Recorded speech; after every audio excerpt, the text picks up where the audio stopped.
The mining colony on 442b sat at the edge of the known galaxy like a wound that would not heal. Dust storms rolled across the barren surface every few days, and the air outside could kill a human in minutes without a suit. Inside the reinforced buildings, though, Captain Lisa Warner felt something different. She felt alive. After 15 years of exploring hostile worlds, this lonely outpost had become home. The alarm came at 400 hours, a sharp electronic cry that pulled Lisa from her sleep. She moved fast, her body responding before her mind fully woke. The security channel crackled with confused voices. Something had hit the scanners near the mining sector, almost 15 kilometers from the main colony. Something big. Could be a meteor, someone said over the radio. Too hot for a meteor, another voice replied, and it stopped moving. Lisa threw on her command jacket and moved toward the command center. The corridors were already filling with people. Alarms meant danger, and danger meant everyone had to know their position. She found Commander Alex Turner staring at the screens, his face tight with worry. "We have heat signatures," he said without looking away. "Massive ones. It's not meteorite debris. It's a ship." Lisa moved closer to the displays. The readings were strange. Whatever lay out there in the dust was definitely artificial, but nothing in the Coalition databases matched its signature. She had seen a lot of alien technology in her years, but this was different. This was advanced in ways that made her skin prickle. "Get a team ready," she said. "I want to investigate."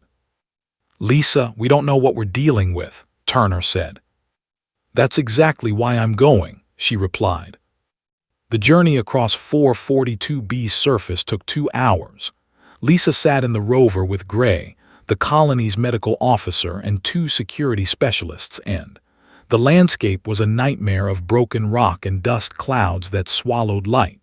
When they finally saw the crash site, Lisa's breath caught. The ship was enormous, but it was also broken. Pieces of its hull lay scattered across the ground like scattered metal bones. Smoke rose from a massive crater where it had come down hard, very hard. Nothing inside that ship should have survived. They suited up and moved toward the wreckage. The wind was stronger here, pushing them back as if warning them away. Lisa used her suit scanner and found what she expected: radiation, toxic gases, structural failure. What she did not expect was the life sign. "We have movement," said over the radio. "Something is alive in there." They found it wedged under a collapsed section of hull metal. The creature was unlike anything Lisa had seen before. Its body was made of something that looked like crystal or glass, but it moved. The form was roughly humanoid, but too tall and too angular. Parts of its surface were shattered, and something that might have been blood leaked from the cracks, a faintly glowing blue liquid. "It's still breathing," said, moving closer. "Whatever that means for this species." Lisa knelt beside the alien. Its eyes, if they were eyes, tracked her movement. She could feel the fear in that gaze, the desperation. Without thinking, she placed her gloved hand on what might have been the creature's shoulder. "We'll help you," she said. Back at the colony, Colonel Henry Porter exploded the moment they brought the alien through the medical doors. His face turned red with anger. "You brought that thing into our base," he shouted. "You brought an unknown alien directly into our colony." "It's injured," Lisa said flatly. "It needs help." "It could kill every person here," Porter fired back. "Look at the Coalition reports. Our killers. They're monsters. We should have left it out there." "The reports say a lot of things," said, his hands already moving to set up medical scanners. "Most of them are wrong. I've seen the data. They have never attacked human ships. Not once. The Coalition says they're dangerous because they won't join the system, because they want independence." "And that makes them trustworthy," Porter demanded. "No," Lisa said, "but it means we don't know the truth about them, and I'm not leaving something alive to die if I can help it." Over the next 72 hours, the alien clung to life like a drowning person grabbing a rope, worked 18-hour shifts, learning the creature's biology on the fly. Its crystal structure worked differently than human physiology. It could heal some damage, but not all. The internal bleeding was the problem. Lisa barely left the medical wing. She sat beside the alien, talking to it even though it could not understand her. She talked about Earth, about her family, about why she had chosen to become an explorer. The alien's eyes tracked her words, and sometimes Lisa thought she saw something like understanding there. On the fourth day, the alien spoke, not with words, with sounds that were not quite sound. Marco, the colony's linguist, brought a portable translator. Within hours, he had worked out a basic system that communicated through light frequencies and vibrations. The translator converted the patterns into rough words on a screen. The alien's name was. "Why did you save me?" the translated words asked. Lisa leaned forward. "Because you were alive, because I could help." "The coalition would not," light flickered. "The coalition would have destroyed me." "We're not the coalition," Lisa said. "We're human, and we don't abandon people, not if we can help them." His crystalline form seemed to glow brighter. "You are different from what I was told. All species said humans were weak. Humans only think of themselves." "Maybe," Lisa said, "or maybe the people telling you that were wrong." Within a week could move. Within 2 weeks the alien was walking the medical corridors. The colony was divided. Some people saw as a sign of hope, a chance to understand something new. Others, especially the military personnel, saw danger. Colonel Porter made his position clear every single day. An alien was still an alien. Trust was a luxury they could not afford. But Lisa had formed something that went beyond trust. The captain had refused to walk away when it mattered most, and they had seen the truth in that action. Had learned what it meant when a human said they would help. It was not a transaction. It was a choice. And that choice was about to change everything. The news came down through the coalition channels like a warning. A coalition inspection team was being sent to 442B. They wanted to see the human colony's resources, their operations, and the status of any dangerous alien activity. Lisa knew what that meant. They were coming for. She stood in the medical wing, watching the stand at the window, looking out at the alien landscape that was not home but had become something close to it. "They will take me," said, the words displaying on the translator screen. "No," Lisa said, "they will not. I won't let them." Turned to face the human captain. In the alien's crystalline form, Lisa saw something that looked like hope, something that looked like belief in the impossible. The next part of their story was going to be much harder than the first. The coalition inspection team arrived on a gray morning when the sky looked like iron. 3 ships descended from the clouds, massive vessels that dwarfed everything the human colony possessed. Lisa watched from the landing pad as Commander Turner moved to greet them. She was not there. She was in the medical wing, making sure they understood what was about to happen. "They will try to take you," Lisa explained. "They will say it is for safety reasons, but it is not. They want to study you, to learn your secrets, to turn you into something useful or dangerous." His form glowed with what it learned to recognize as distress. "Then I will leave. I will find another place." "You're still healing," Lisa said. "Your ship is destroyed. You have nowhere to go." "Then I will accept what comes," said. "You have done enough for me." "No," Lisa said firmly. "I won't let that happen." The inspection team was led by Coalition Administrator Bradford Wells, a thin man with cold eyes who had seen too much and forgotten how to care. He walked through the colony with 2 armed guards, looking at everything like it might betray him. Behind him came medical specialists, engineers, and security personnel. They had protocols for everything, including alien containment. The moment they heard about, Wells wanted to see the creature immediately. Lisa brought him to the medical wing, her jaw tight but her expression neutral. Stood in the observation area, separated from the hallway by reinforced glass. This crystalline form caught the light in strange ways, and Lisa could see the exact moment when Wells' expression changed from professional to predatory. "Outstanding," Wells said.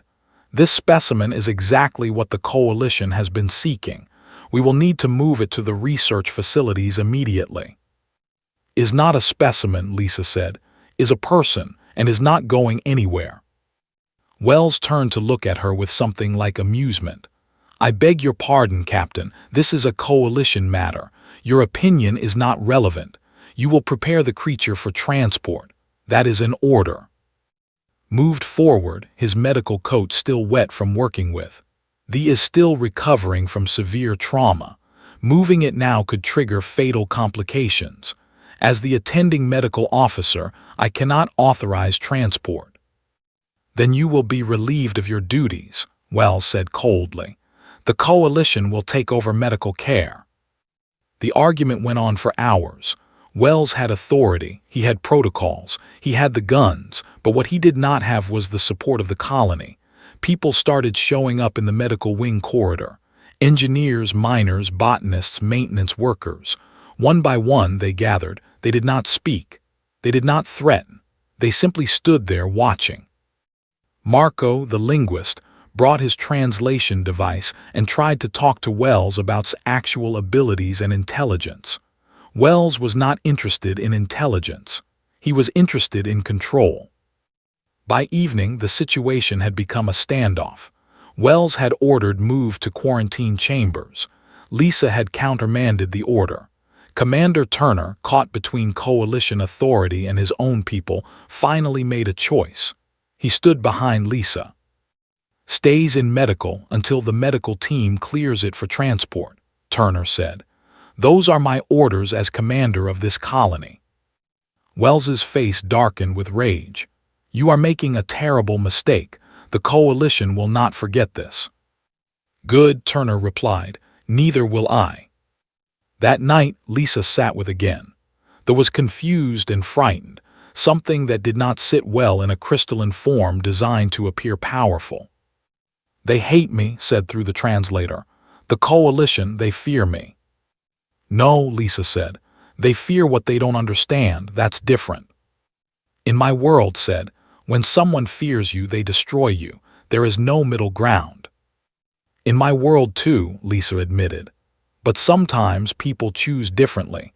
Sometimes they choose to understand instead of fear. Sometimes they choose to help instead of hurt." "Because they are good?" asked. "Because they are brave," Lisa said. "Goodness is easy when it doesn't cost you anything. Bravery is when you do the right thing even when it might hurt you." 2 days later, something unexpected happened. Discovered something remarkable about physiology. This crystalline structure was not just decorative. It was a biological computer of incredible complexity. Its mind worked on principles that human science barely understood. The ability to process information, to learn, to adapt. It was genius. When Wells saw the data, his attitude shifted slightly. He still wanted, but now he wanted for a different reason. Not as a specimen, but as technology. "The Coalition would be interested in a partnership," Wells said, his voice smoother now. "Your people could have a place in the established order if you cooperated." "Cooperated with what?" Marco asked, translating for. "With progress," Wells said. "The Coalition advances science and technology that could contribute to that. In exchange, you would be protected, supplied, integrated into society." His form went dark, something that meant strong emotion. "My people are hunted because we would not submit. They call us dangerous because we wanted freedom. Now you offer the cage and call it integration." "Then you have made your choice," Wells said coldly. "Transport will begin in 6 hours. Captain Warner, your soldiers will assist, or I will use my own forces. Either way, the creature leaves this colony." Lisa felt something harden in her chest. She had been in dangerous situations before. She had seen people die. But this was different. This was a moment where she had to choose between obedience and what was right, between the law and justice. She walked out of the meeting and followed her. Turner found them in the corridor. "We can't fight the Coalition," Turner said. They have the numbers, the weapons, the authority. We don't have to fight them, Lisa said. A plan was forming in her mind, something dangerous and desperate. We just have to prove they're wrong about. How asked? Lisa smiled, by making matter to them in a way they can't ignore. The next hours were a blur of activity. Marco worked with, teaching about human communication, human culture, human concepts, prepared detailed medical reports showing recovery progress. Lisa met with the colony workers, quietly explaining what she needed them to do. At exactly 2200 hours, the power in the medical wing flickered. It was not an accident, it was planned. The backup systems came online, creating confusion. In that confusion, Lisa helped move from the quarantine chamber to a different location, not outside the colony, inside it. The search began immediately. Wells was furious. His guards tore through the colony looking for but the colony was their home. These people knew every corridor, every room, every hiding place, and they would not betray location. By morning, Wells was faced with a problem. He could not find, and keeping soldiers searching through a colony where everyone was hostile was becoming impossible. He had another option, though, a darker one. If the creature does not surrender in 1 hour, Wells announced, I will begin executing members of this colony. 1 person every 10 minutes until thee is brought to me. Lisa stood in the hidden room with and heard the threat through the radio system. She saw the fear in his eyes. She knew what would do. They would surrender to save human lives. That was the kind of being was. Lisa touched the crystalline form gently. I know what you're thinking. No, there has to be another way. There is no other way, said. I will not let your people die because of me. Then we will both die, Lisa said, because I won't let you go either. It was the kind of stubborn human thing that aliens never expected, the kind of thing that changed everything. The deadline came and went. No one gave up. Instead, Marco walked out of the hiding spot with a data package in his hands. The linguist approached Colonel Wells with empty hands and an expression of absolute calm. I need to show you something, Marco said. Wells had his weapons drawn within seconds. Where is the creature?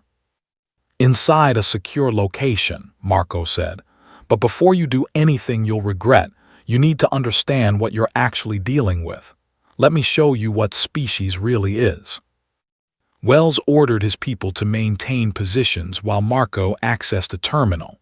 What followed was an hour-long presentation of everything, and Marco had learned about It was not the story the Coalition told.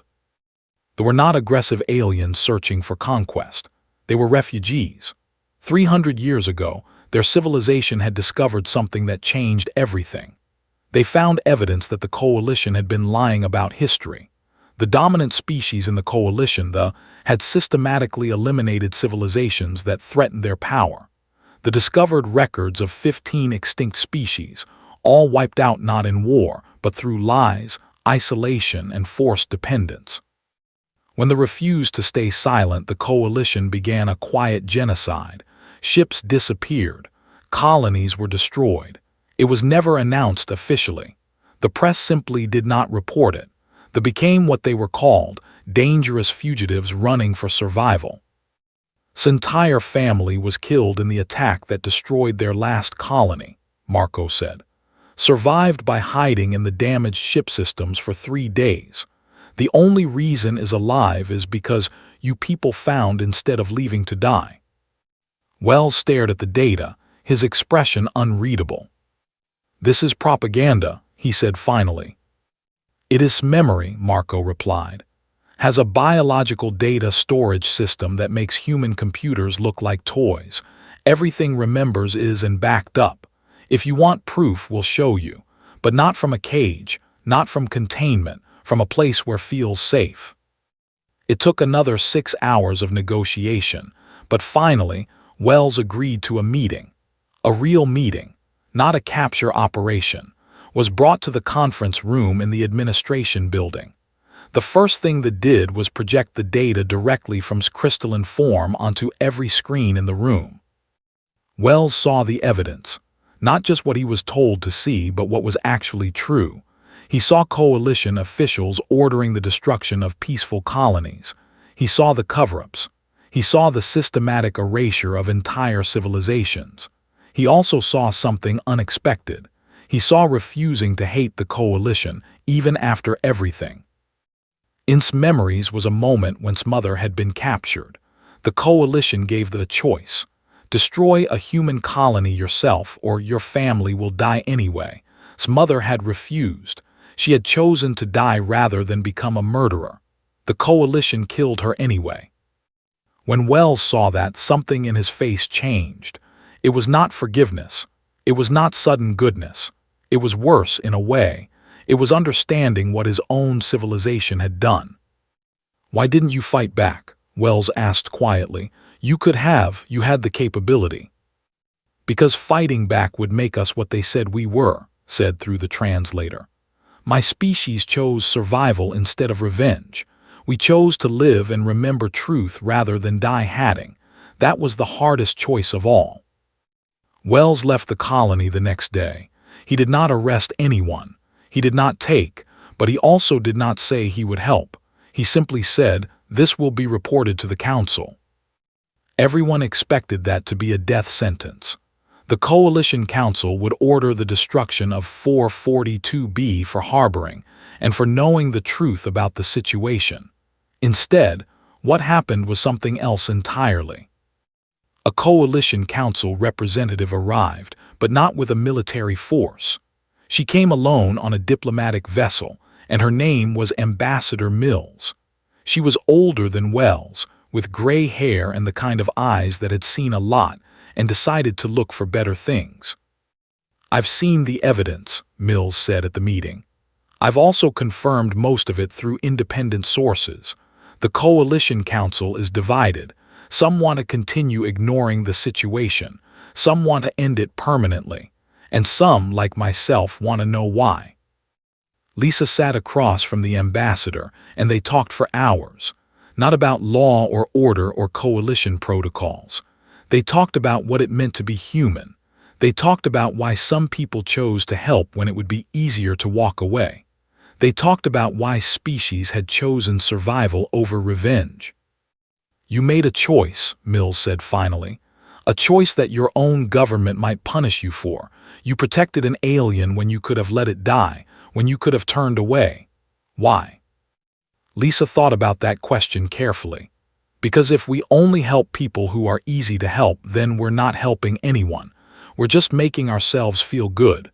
Real help happens when it costs something, when it's dangerous, when you could lose everything and do it anyway. Mills nodded slowly. "That is the most human thing I've ever heard. That is also the most dangerous thing to the coalition." The ambassador stayed for 2 weeks. She studied, not as a scientist studying an interesting specimen, but as a diplomat trying to understand another being. She accessed memories with permission and saw the truth of the situation directly. She talked to the colony workers and saw how they had chosen to protect an alien rather than obey the law. When Mills left, she told Lisa something that changed everything. "The Coalition Council will not accept thee as peaceful refugees. There is too much business interest in keeping them hunted, too much fear of what it means to admit we were wrong. But there is something else. There is talk of a new kind of colony, a place where humans and other species can work together, not as conquerors and conquered, but as equals. 442B could become that place, if you want it to be." Lisa stood on the landing pad as Mills' ship lifted off. This crystalline form glowed softly in the fading light. "What happens now?" asked. "Now," Lisa said, "we build something new, something the coalition never expected." "Will they allow it?" asked. Lisa smiled. "They won't have a choice, because we're going to make it impossible to ignore." Behind them, the colony was already changing. The quarantine chambers were being removed. The medical wing was being expanded. Messages had been sent to other human colonies, other settlements on other worlds.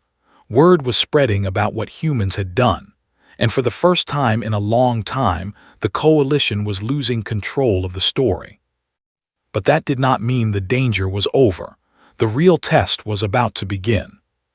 Species was still hunted, the coalition was still powerful, and somewhere in the galaxy, coalition forces were preparing a response to what had happened on 442b.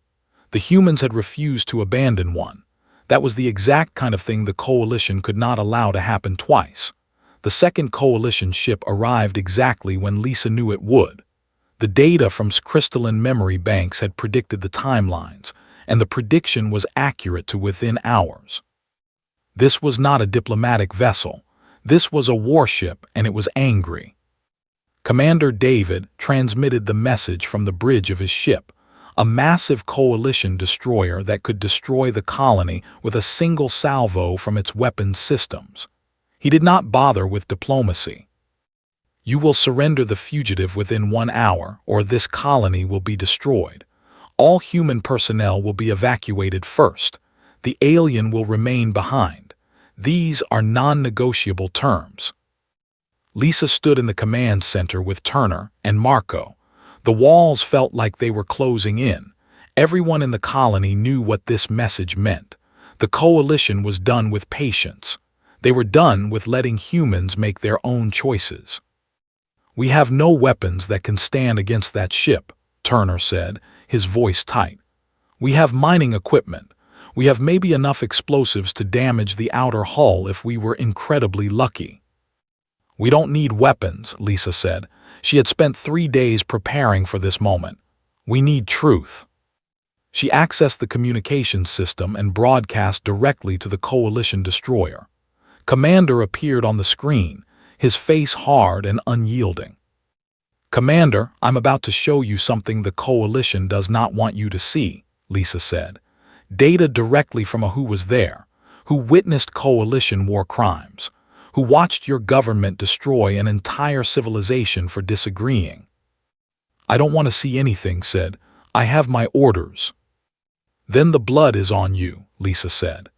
"Because I'm sending this data to every coalition vessel in this sector, every news organization we can reach, and every human colony within 10,000 light years. The moment you fire on us, everyone will know why." His expression flickered, just for a moment, just enough to know the threat had registered. "You think anyone will believe you?" he asked. "I think you're about to find out," Lisa said. She activated the broadcast. It started small, spreading through the communications networks like a virus that could not be stopped.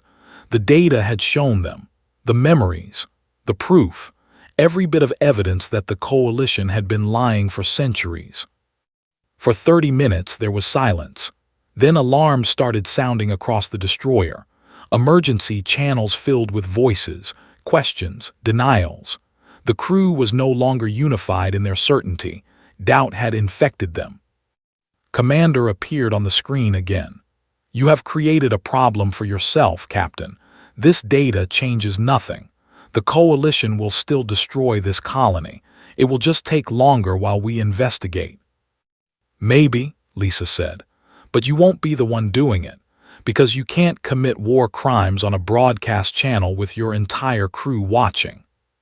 Cut the communication." Lisa turned to the others. "Now we wait."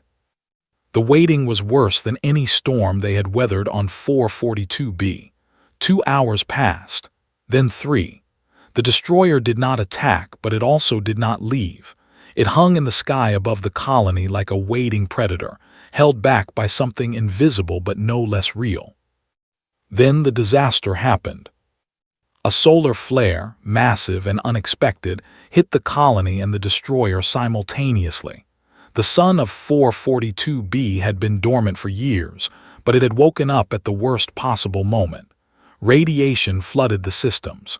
Communications went dead. The colony's power grid flickered and failed. The destroyer's situation was worse. The massive ship, designed for combat in space, was not built to handle this kind of solar radiation. Its shields collapsed. Its systems began failing. Lisa watched the readings on the emergency display as the destroyer's orbit began to deteriorate.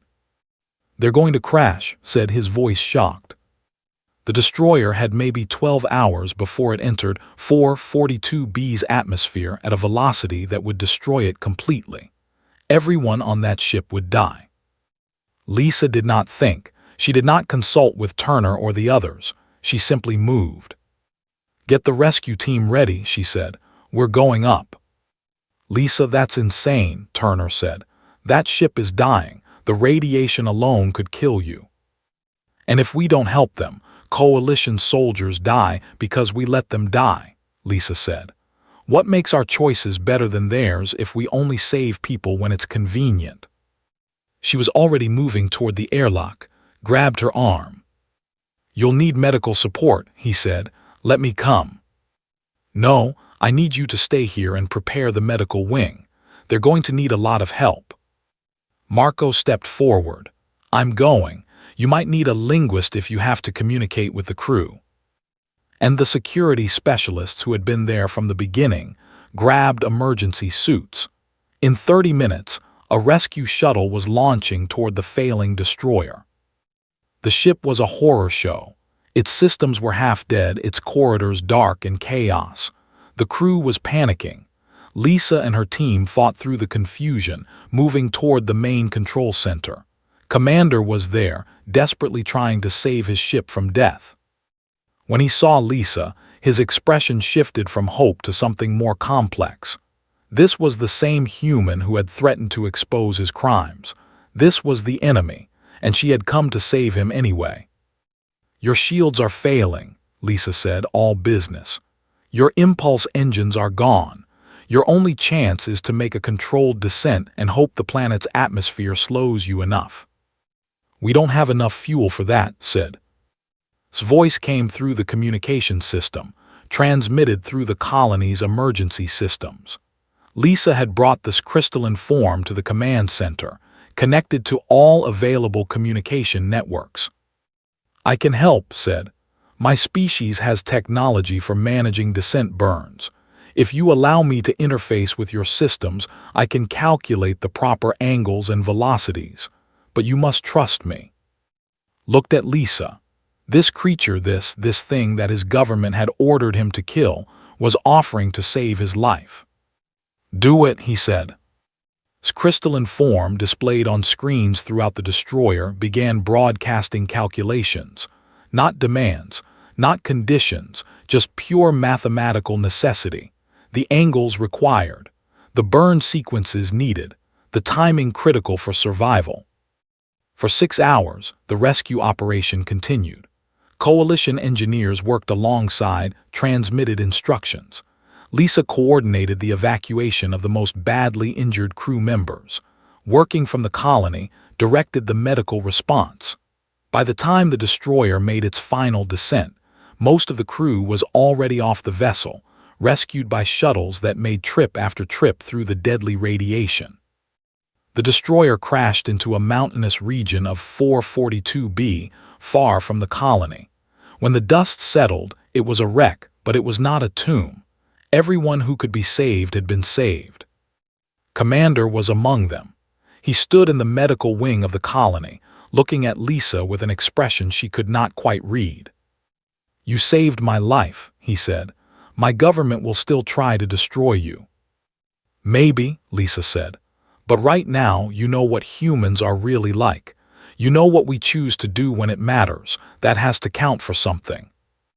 "It counts for everything," said, entering from the medical examination room. "Because right now, your entire crew is in our facilities. They're being treated by human doctors. They're being cared for by the people they came to fight. And they're being helped by who could have let them die." Sat down heavily. The weight of what had happened was beginning to sink in. The Coalition would investigate. The Coalition would question everything. But they could not ignore this. They could not erase the evidence of human cooperation. They could not make false the simple fact that when humans had the chance to let their enemies die, they had chosen to save them instead. Lisa walked out of the medical wing and found on the observation platform. looking out at 442B's barren landscape. "Thank you," said. "For what?" Lisa asked. "For refusing to let me die," said, "and for refusing to let them die. You are teaching me what it means to be human." Lisa smiled. "That's not just human, that's you too. That's what chose when you refused to become murderers. That's what your mother chose, and that's what you're choosing now." Hard part was over. Now came something harder. Now they had to make the coalition accept that the world had changed. And that would take everything they had. The Coalition Council's response took 3 weeks. 3 weeks of waiting, of working, of preparing for what might come. The colony had become something new during those weeks. The destroyed destroyer had been salvaged, its parts used to strengthen the colony's structures. Coalition soldiers worked alongside human engineers, medical teams trained together, and walked among them all, not as a prisoner or a specimen, but as a teacher. The message that finally arrived was not a death sentence. It was an invitation. Ambassador Mills was coming to 442B with a formal proposal from the Coalition Council itself. When she arrived, she brought news that surprised no one but changed everything. "The Council has decided to establish a new designation," Mills announced at the formal gathering in the colony's main conference room.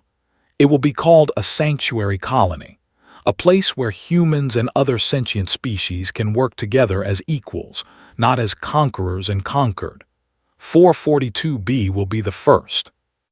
The room was quiet for a moment and then it exploded. People were cheering, crying, holding each other. It was not everything they wanted. It was not a guarantee of peace. But it was something real. It was acknowledgement. It was change. Lisa sat on the colony's new observation deck, watching the sunset paint the sky in shades of orange and purple. That was different now. Stronger. Healed. The crystalline form that had been shattered was now complete, beautiful in a way that seemed to catch light from inside itself. "You will not stay," said. It was not a question. "I don't know," Lisa said truthfully. "What do you want me to do?" "I want you to leave," said, and Lisa felt something crack in her chest. "I want you to go back to Earth. I want you to tell them what you told me. I want you to tell them that humans do not have to be afraid. That when you refuse to walk away from someone in need, when you choose to help instead of hurt, the entire galaxy changes." "That's a lot of responsibility," Lisa said. "Yes," agreed. "But you are human. You choose responsibility over easy paths. That is what I have learned." 2 months later, Lisa stood on the landing pad, preparing to board the ship that would carry her back to Earth. The colony had grown. More people had arrived, more supplies, more hope, and more refugees. The first refugees had started arriving through quiet channels, finding their way to the one place in the galaxy where they were not hunted. Stood beside Lisa, and that was glowing softly, a sign of deep feeling that Marco had learned to recognize as joy. "Will you come back?" asked. "Yes," Lisa said. "But first, I have to tell the story. I have to make people understand what happens when someone refuses to abandon someone else. I have to make them see that the Coalition is not the only voice in the galaxy." Was there too, along with Marco and Turner and everyone who had been part of this impossible thing. They had built something that should not have been possible. They had made peace where the Coalition insisted there could only be war. They had looked at a wounded stranger and said yes instead of no. Handed Lisa a data storage device. It contained everything. Every memory had shared, every moment of the crisis, every piece of evidence of Coalition crimes, every record of human cooperation. "Tell them the truth," said. "Tell them what we did here." Lisa boarded the ship and watched 442B recede below her. The colony was no longer small and alone. It was growing, spreading, becoming something that the Coalition could not control or deny. And on that growing settlement, humans were building something together. The journey to Earth took 6 months. Lisa spent the time carefully preparing her presentation, working with journalists, contacting government officials. When the ship finally arrived at Earth orbit, She was ready. The briefing room in New Geneva, the seat of Earth's government, was full. Scientists, politicians, military leaders, and ordinary citizens gathered to hear what Captain Lisa Warner had to say. They expected a report on a distant colony. What they got was a story that changed everything. Lisa told them about finding. She showed them the data. She displayed memories directly, unedited and powerful. She talked about the moment she had to choose between law and justice, between following orders and doing what was right. She described the solar flare and the rescue of coalition soldiers by the very people they had come to destroy. When she finished, there was silence. Then the questions came. But the questions were different from what she had expected. They were not about military strategy or resource allocation. They were about what it meant to be human. They were about whether the coalition's rules reflected human values. They were about whether Earth wanted to continue supporting a system that oppressed species for political and economic gain. The vote came 6 months later, Earth from the coalition's military alliance. It did not mean war. It meant something more powerful. It meant that Earth, the most populous human world, had decided to support a different path. Other human colonies began to do the same. Word spread through the galaxy like light through a prism. Humans had refused to abandon. Humans had chosen to help instead of hurt. And humans had faced consequences not with violence but with truth. 5 years later, stood in the new school building on 442B. The school had students from 10 different species now. Human children sat next to young, learning together, playing together, building the future together. The teacher was a human named Sarah, and she was showing the children a holographic record of the solar flare rescue. This happened because Captain Warner refused to let people die, Sarah explained. Even though those people had come to hurt her, even though it would have been easier to let them die, she chose to help instead. A young child asked, why would she do that? Answered, because humans understand something that most species do not. They understand that how you treat someone in their moment of need defines who you really are. Captain Warner defined herself as someone who refuses to abandon anyone. That choice changed the galaxy. Lisa arrived on 442B for her 10th visit 6 months later. She had become something else now, not just a captain or a soldier but a symbol. The symbol of what humans could choose to be. But she was still the same person who had knelt beside a wounded alien and said, "We will help you." And Lisa walked through the growing colony together, humans, and worked side by side. Children of different species played together. The barriers that the coalition had insisted were necessary were falling away. What changed? Asked as they walked. You did, Lisa said. You refused to accept that you had to choose between survival and being yourself. You refused to become the monster that the coalition said you were. And I refused to accept that the law was more important than doing what was right. That is a dangerous thing to refuse, noted. Yes, Lisa agreed. But someone has to. Someone has to be willing to lose everything for the truth. Someone has to refuse to walk away. They stopped on the observation deck and looked out at 442B. It was no longer a barren wasteland. It was a settlement, a sanctuary, a beginning.